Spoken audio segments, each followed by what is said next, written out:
şafkladı kahırdan hem günahtan irak.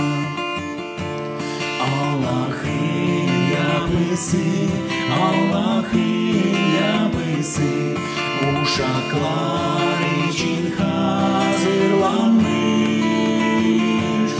Azları bitkisiz medeniyetler dolu, güzeller Yosef uşaklara.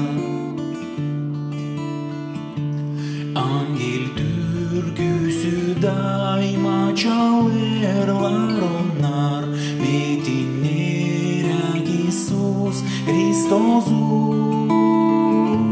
İsus onları günahtan kurtardı, hem onlarla divec bir yerde.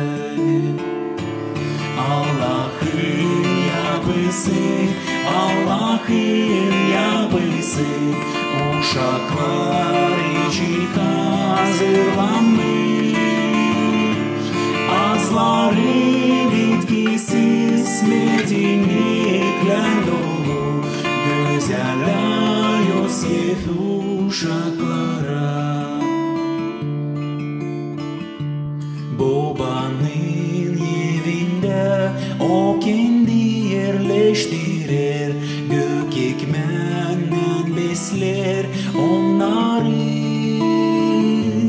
Yok kıtlık onlara o mutlu tarafta, o diveç onu hazırladı. Allah'ın yapısı, Allah'ın yapısı uşaklar için hazırlanmış.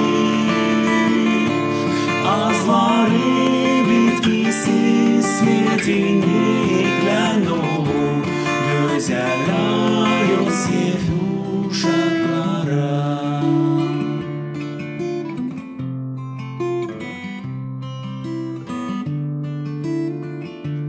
O sular onları yaşamak suyundan koruyar, o kendi onları.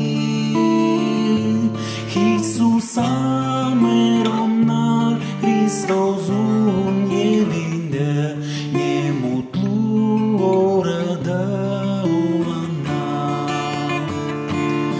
Allah'ın yapısı, Allah'ın yapısı uşaklar için hazırlanmış. Azları bitkisiz medeniyetler dolu, güzeller Yosef uşaklara.